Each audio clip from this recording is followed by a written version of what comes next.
If you believe wearable news sounds futuristic, think again.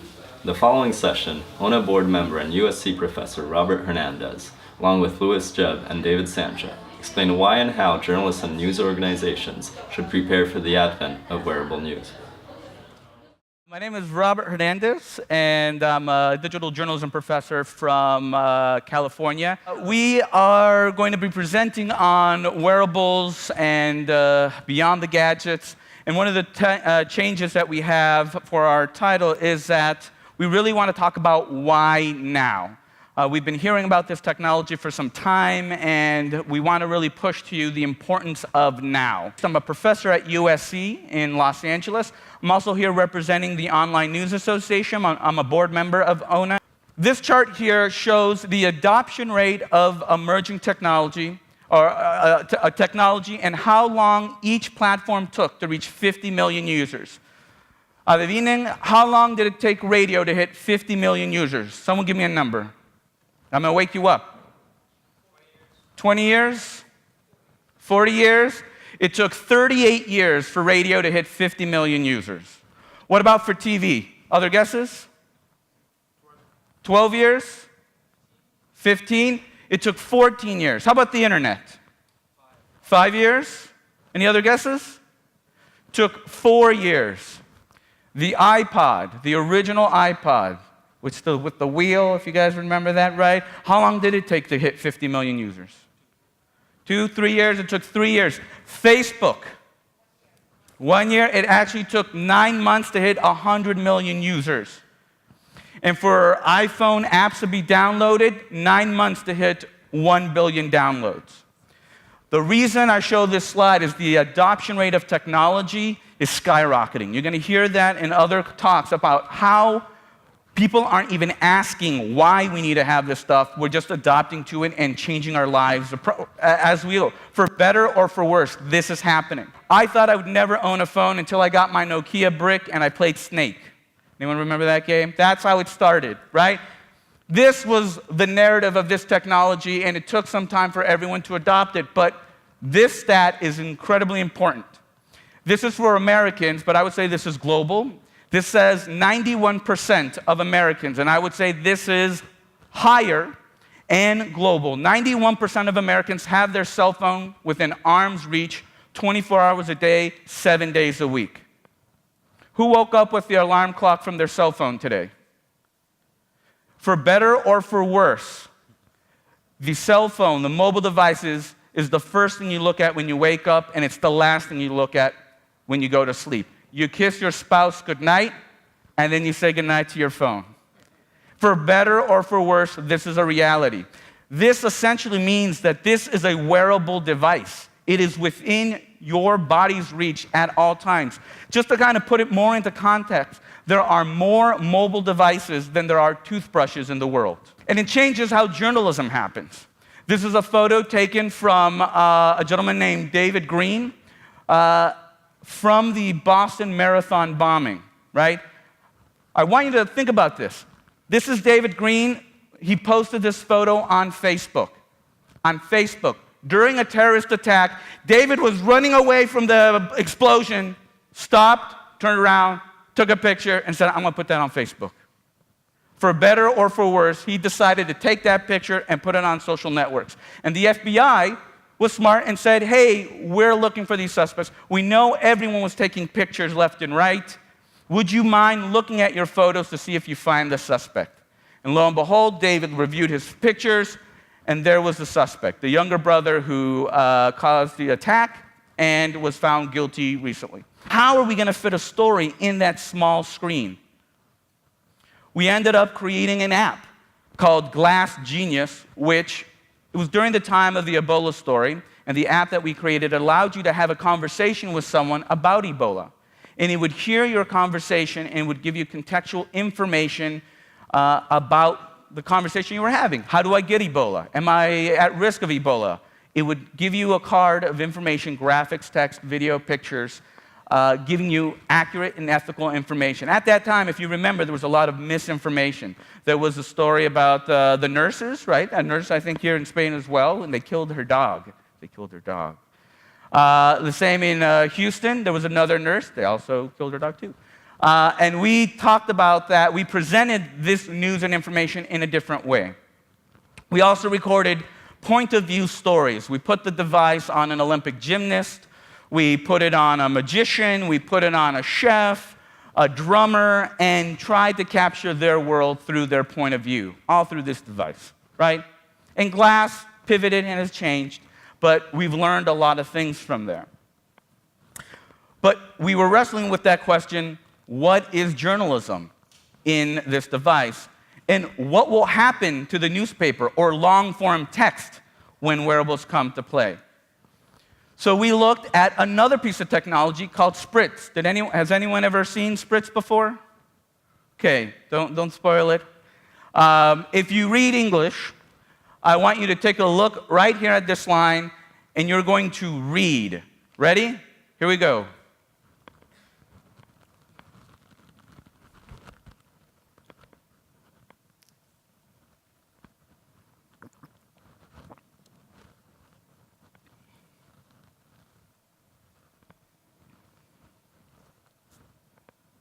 Raise your hand if you read it. Did you understand it? That was 500 words a minute, one word at a time. So that was Google Glass journalism.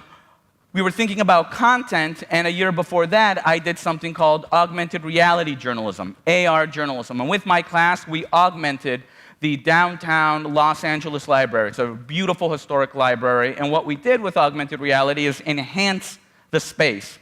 So augmented reality is your real world enhanced by digital. That's the simplification. That's how I define it, right? There is a digital asset that is overlaid into your world. That's inside the library that we use as a visual marker. When you have our app and you point to this torch, content gets overlaid.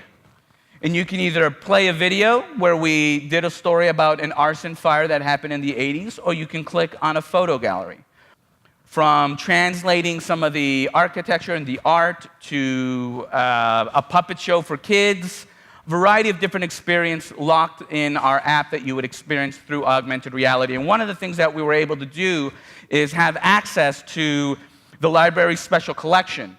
They have really beautiful books that are locked up and people can't see.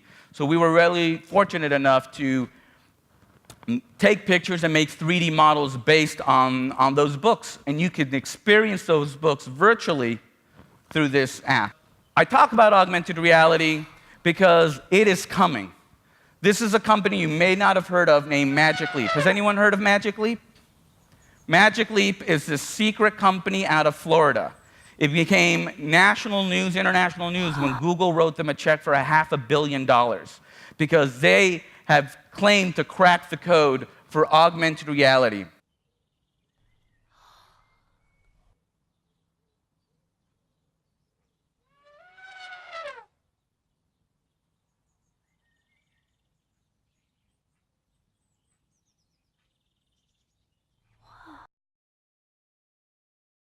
We're focusing a lot on virtual reality, but I wanted to establish the difference with augmented reality, right? This is something that is mobile and digital and emerging. Virtual reality, different from augmented reality, is a completely immersive experience where everything is recreated, either by pixel through a virtual animation, as if you're stepping into a video game, or an immersive cinematic experience. But you are not enhancing your current space, you're going to another space. And virtual reality started to be taken serious because of this device, the Oculus Rift, created by a former journalism student. Not many people know that, but he was a journalism student. This is Palmer Luckey, who worked with Noni de la Peña, who's presenting after us. Because it's not just the Oculus Rift. It's things like Google Cardboard. The Oculus Rift, the developers cost $350. It's probably going to be a bit more when it's sold next year. But this is from Google, Google Cardboard. This cardboard device takes your phone and makes it its own Oculus Rift. You put your phone in here, and now you've got a head-mounted display. The barrier for entry for virtual reality has been lowered pretty significantly. And there are other players outside of Google. There's Microsoft, the Samsung Gear VR. There's a variety of different players coming in, and not only on the creation side, but the consumption side. To show that VR is happening, a newspaper, a very innovative newspaper, created a virtual farm. I'm not sure that was the best story to immerse yourself in, but they did a virtual farm. They've created an immersive experience about a virtual farm that you explore as if you're in a video game. There's cinematic VR that is popping up, and we're lucky to have someone who's done some really fantastic work. The website I highly recommend is hongkongunrest.com. I'm sure he's going to talk more about it. Louis, please take over. My name is Louis Jebb. I am the founder and CEO of Immersively.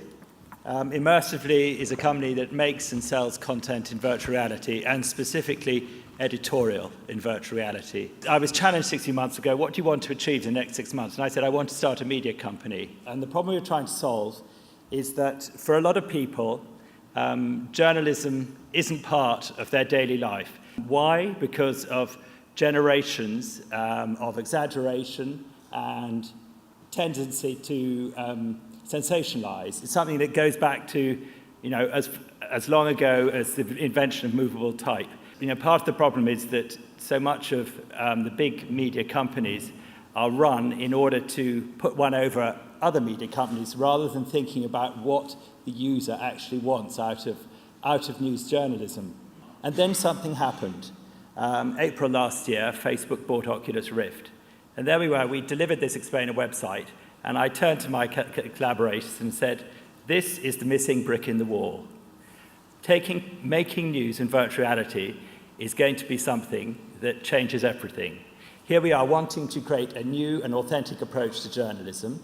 What is it, if we can actually put people in the middle of action and give them a sense of agency, where they're taking some decision in what they look at and when, that is something that can change people's attitude to journalism. And so we started looking at what kind of news could we create in virtual reality. The first thing is that creating news in virtual reality, whether it's in cinematic VR or in computer-generated VR, first of all, it gives people a sense of presence. They're in the middle of something. Secondly, it's what I call media-less mediated. By putting people in the middle of a story, you're giving the final choice to them. And one of the most telling things about creating this footage was that our head of visuals, Edward Miller, who went to Hong Kong to make the piece, he went and filmed. He set up 6 GoPros. He put them on a boom. It gave him elevation. But it wasn't until he stitched the footage together to create the 360 experience that he found out exactly what had been going on. Because like the rest of us in our daily lives, we look with 120 degrees at a rough average. We can see more peripherally. But what we're consciously aware of is about 120 degrees. When he came to stitch the video, he then discovered what had really been going on. The combination of gaming console-driven things and mobile-driven headsets has created a massive take-up in the last few months, and is already exceeding what people had predicted 4, 5, 6 months ago. So the moment is now for hardware. There's also the moment now for platforms, because in the last few months, not only YouTube, but also Facebook have started to support 360-degree video. And then other big players like Samsung have created their own VR store. So the biggest companies in the world are investing a huge amount of money. So you, the publishers of the world, the opportunity is there. The hardware's there. The platforms for getting your message out and getting your content out are increasingly there. A lot of the work has been done for you. The opportunity is there. But what about editorial in virtual reality? Why now? And I hope that the work that we've done, but also some of the progenitors in this field have done, will show to you that the proof of editorial concept in VR has been, is there. And January 2015, on one day, the 22nd of January, 3 different video documentaries in 360 degrees were launched on the same day. It was an extraordinary moment. And the key thing I would say, I hope, about all three spaces is that they go to show that this is a serious platform for journalism. It is no gimmick. So I would like to take you very quickly through the three spaces that we've created this year, which show, I hope, three different proofs of concept for journalism in virtual reality. The first was the 360-degree video we made in Hong Kong. It was a crew of one.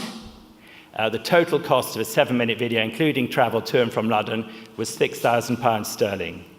The equipment we used was 6 GoPros mounted on a block, and Edward Miller, who was then working freelance and is now our head of visuals, did a brilliant piece of work, working on his own over several days. He was able to get into tremendous positions using a simple boom to lift the GoPros above him, and to get into the middle of the action. We cherish democracy. But at this moment, what makes me feel really sad about the city is that some people, they just don't have the courage to fight back. They don't have the courage to stand on their feet. But that's not everyone in Hong Kong. Some of us still fight. Another centre of protest was Wong Gok in the Kowloon Peninsula, which was seen by many as more volatile than the Admiralty District. Now, the key thing here, what I'm showing you there is the spherical video spread out onto 16:9. It's the best we can do on a big projector, but I hope it gives you a sense of all the world happening about it. And then in this next section, it gives you an idea how the elevation of the cameras actually gives you a view down on the news as well as being on the inside. After almost 3 weeks into this movement, I can tell the police are very tired and mentally they are being tortured so much. As tempers frayed, police moved in using pepper spray and batons to clear protesters from the corner of Nathan Road.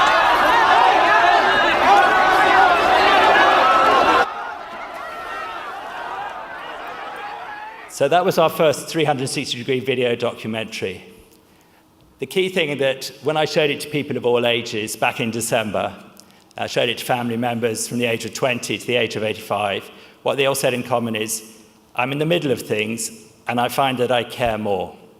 The second space we did was working with a brilliant London-based American artist called Gretchen Andrew, who used to work for Google. I'd worked with her before, written stories about her, and I said, we're starting a VR company in news, what should we do together? And it was her idea that we would recreate the gallery where she exhibits in LA and create an entirely interactive gallery space where you could go around the gallery under your own volition using hands-free control and then generate augmented content related to each picture. But the key thing to remember is that when somebody actually plays with the app, is that they're given a sense of agency. It is not a passive experience. They're deciding which picture they go and look at in which order, whether to look at additional content or not, whether to go back to the beginning. In other words, they're truly behaving like somebody visiting the gallery for the first time. Hello, I'm artist Gretchen Andrew, and welcome to Digital D-Re Gallery, a fully immersive virtual reality gallery where my paintings animate, change in size, transform into different versions, and transport you to new places in time and space. In this section of the gallery, you can see 3 paintings I made during the summer while on residency in Hackneywick, East London. In this family portrait, you can see the German expressionist artist Otto Dix with his parents. If in VR mode, center your eyes. If in touch mode, select, and you can see what this painting looked like when it was halfway completed. This painting, called The Citrus Glow off the Old Orange Grove, is of my friend Sam when she was working at a farm in Ojai, California. If in VR mode, center your vision on the play button, or if in touch mode, select the play button to see footage of this painting being made that was recorded through Google Glass. Look around to see how the X-ray ring allows you to see through my version of Starry Night to Van Gogh's original. If in VR mode, center your vision on the play button. If in touch mode, press the play button to be transported to New York's Museum of Modern Art, where Van Gogh's original painting hangs. With those interfaces, you can drag and drop any kind of content from the archives, from yesterday, from today. So you're getting the full benefit of VR, but without having to build up a huge stock or library of 360 videos. It's another approach, and something which I think is eminently practicable today. The third space that we produced was a performance of Shakespeare's Twelfth Night in 360 degrees, one scene, not the entire play. We filmed it in a green screen studio. We filmed the actors using 6 GoPros on a rig. And then we green screened the finished, stitched video into this garden scene.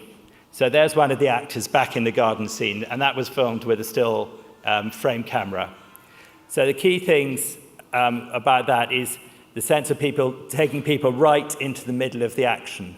It has all sorts of applications in terms of discussion programs, but also, at the other end of the scale of training and familiarization programs. As Robert said, the hardware's there, and the software's there, and the big players are there. So to my mind, now is the time to go into this space, not in a year or 2 years' time. But very much aware that, for any publisher, it's a question of budget and practicality as well. We've looked at the whole issue of 360-degree video. Hong Kong Unrest is an immersive, hard news documentary. But I think it would be eminently practical for medium-sized to large publishers, with a reasonably elevated reader base, to produce now, a series of 12 programs on travel, gardening, music. But one key thing to say about that is not every form of journalism is going to be immediately replicable if we're talking about cinematic VR. The key thing is, once you started working it, you see what works and what doesn't work, but content is always king. And one of the most, interesting things for us in the last year or so has been working with our developers to find, what comes naturally in these spaces. And that comes from actually sitting together with people, with the developers on one side, the editors on the other side, in one group, and actually finding out together. Another example I touched on before was the VR newsroom. See that in a CGI space, you can readily bring in additional content from any kind of format. It doesn't have to be 360 video. And then finally, distribution. Facebook and YouTube are supporting single-screen 360 video already. They're probably going to be doing a lot more very soon.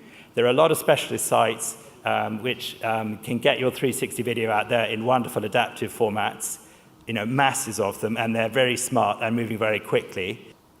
The headset market is going gangbusters. In early next year, we know we're going to get the Oculus. Soon after, Sony Morpheus, and then Valve and HTC combining on Vive.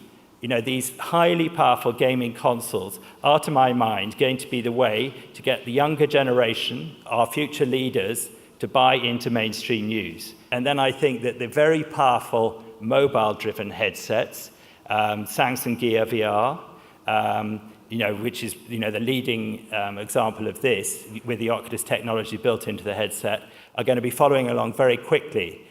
As it is, the first 2 launches of Gear have been completely oversubscribed, and people have always wanted more that's available. There is no shortage of demand. The generation who we think are going to be just hooked into this for gaming are going to find a way into news that otherwise they would never have had. That's my big hope for this in the next year or 2. I would say, just to finish, VR News is a serious platform. It's here, and it's something that you need to adapt now. Thank you very much. The next thing we want to talk about is wearables. We've all heard of the Apple Watch. Not those Apple Watches. This Apple Watch, where apparently you can't have any arm hair, is the thing that I've noticed with their advertising. But this Apple Watch is not the first smartwatch that is out there. The Samsung and others have come out. Pebble, of course, have come out. But clearly, it got the attention of the media and of consumers about this concept of wearables. Again, wearables is just like VR, something that's been promised for a long time. My clothes will give me my news. That sounds horrible. But this form factor got people's attention, and this is a gateway into a new type of platform. David is going to talk about the research that they've done with Apple Watch apps, and it's pretty fantastic. David? There are 2 big players, as you may know. This is the the Android Wear market with Google, with Samsung, LG, Sony, this type of brands. And the other one is the new Apple Watch. And if we compare this type of sales, we have something interesting. In 6 months, last year, from June to December, the Android Wear get a sales for 800,000 sales, more or less. And in just 1 day of the pre-orders launch of the Apple Watch, they get 1 million sales. Okay? If we compare that with other products, we have something like that. In the first day of the iPhone in 2007, they get 300,000 units. In the iPad in 2010, it gets 300,000 units. And in the first day for the Apple Watch, it gets 1 million sales. So what's going on? Your user, your audience is going to have this type of devices, or maybe they have this type of devices now, and you have to think as editors what to do with that. So we are going to talk about 3 main topics: design, functionality, and content. So about the design, it's really hard design for these tiny screens, right? And we have, something very important with this type of screens is the typography. These are specifically fonts designed to improve legibility in tiny screen, and it's we call system fonts. As you may know, New York Times is using its iconic Cheltenham font for headers, for big fonts in headers and in titles, in desktop, in print edition.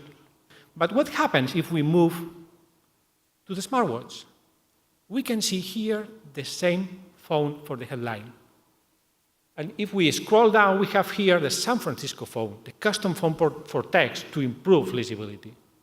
If you have an iconic font, as editors, you can use this custom font in your Apple Watch and take advantage of that type of text. So typography, very important. Second example, the layout. We have a very clear example with the Guardian application. If we open this Guardian application in the Apple Watch and in the smartphone, in the iPhone, for example, we have something like that.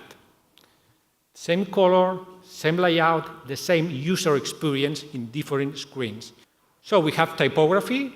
We can work on our layout to create this type of whole experience, to design our brand with these resources. And here we have another interesting resource that is use the native options that we have inside this type of devices. This is the activity application of the Apple Watch. We can compare this type of content presentation with circles and colors with this example, Bloomberg News. They are using this type of circle with colors to show the profit and losers in the stock exchange market. So we have a beautiful application with a very good layout, but we have to, look to be interactive, to give our users something more about that, okay? The first thing is tapping. We can tap in this thinner screen, and there is a very beautiful example with the BuzzFeed application. It works something like that. We receive the notification of the application. We have to look at the screen to activate the application. We have to, this is the question, no? Are you more of a lake or beach person? And here I have to select to read this now. And this is the screen that you are going to see all the time in your smartphone.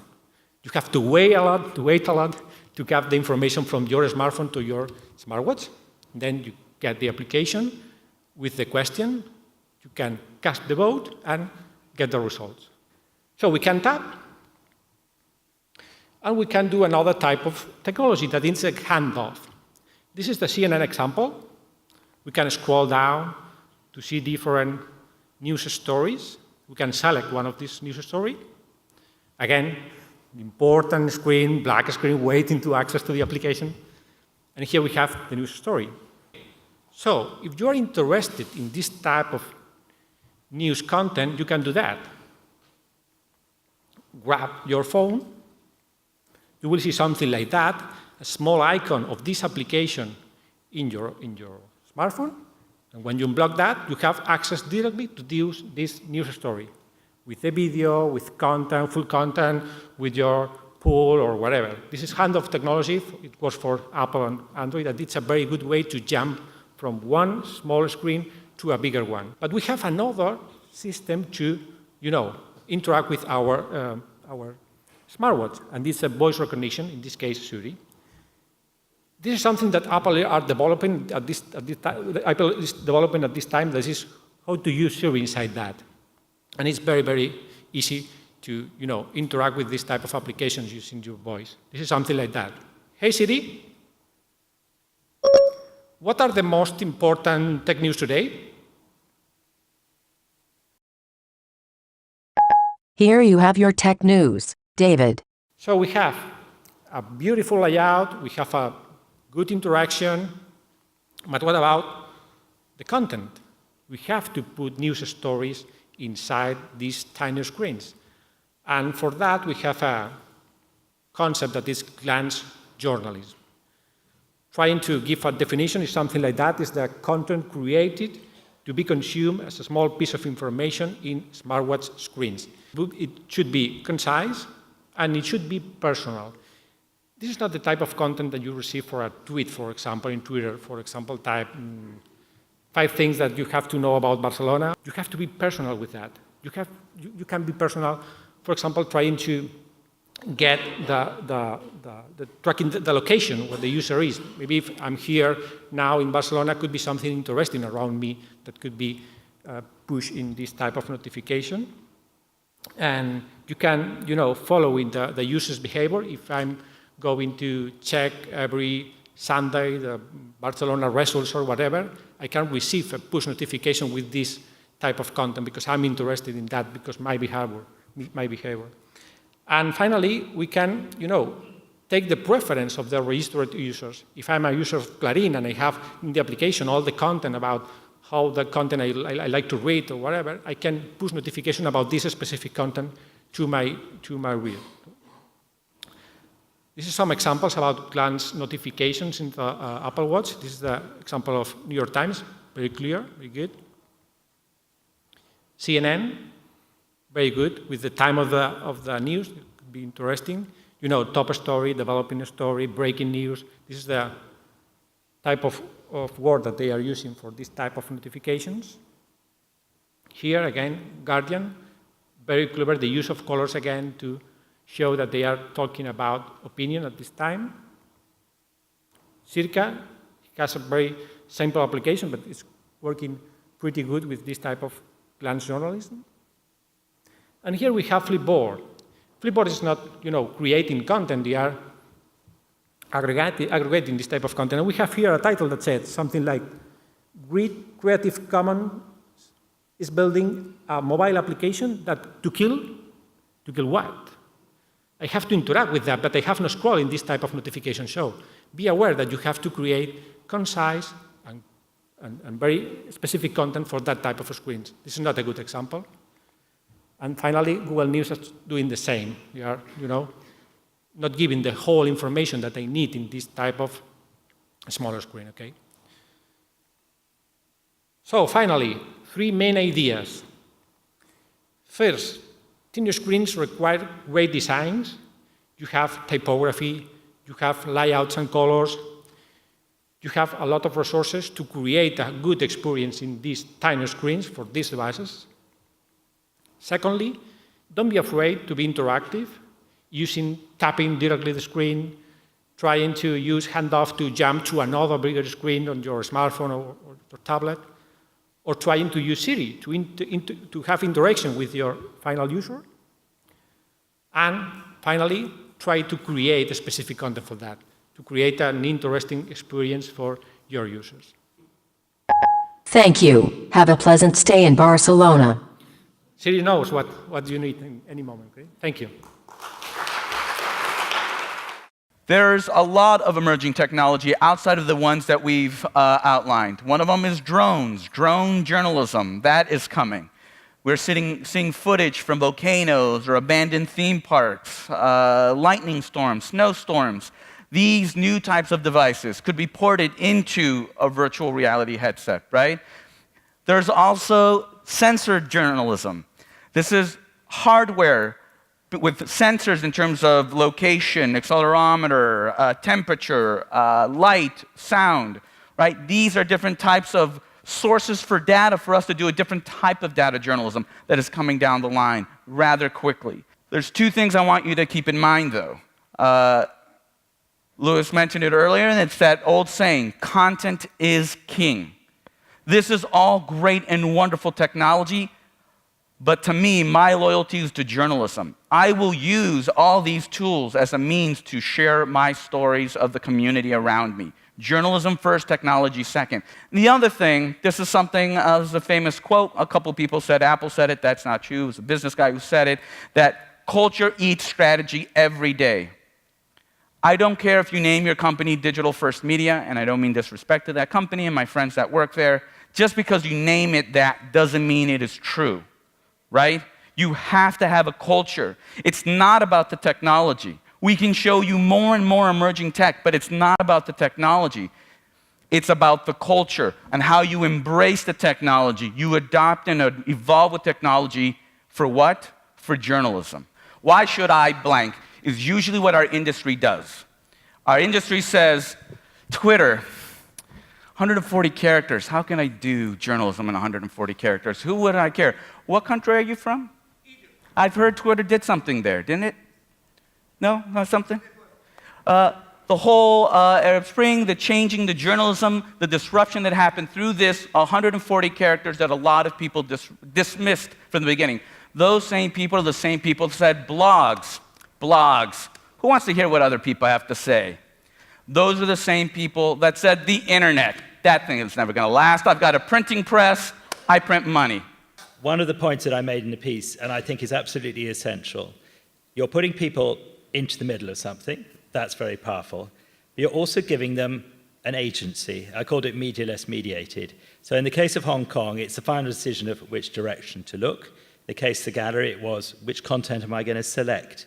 So when you do that, you're doing two things. You're changing people's relationship to the medium, to media in general, because they've got another level of choice. It's, if you think maybe there are 15 actions in consuming a news story, the 15th is now with the consumer and not with the editor.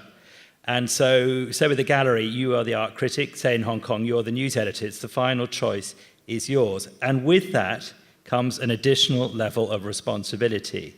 And what is interesting about what people have found in the last 12 months, whether they're working in gaming or in live broadcast in VR, which is an amazing development, or news from our end, is I went to a conference in February, the first UK conference on VR, national conference, and every speaker referenced one very interesting thing, which is something that we've made a key to our making of content, and that is that when you take people into virtual reality, you have an additional responsibility.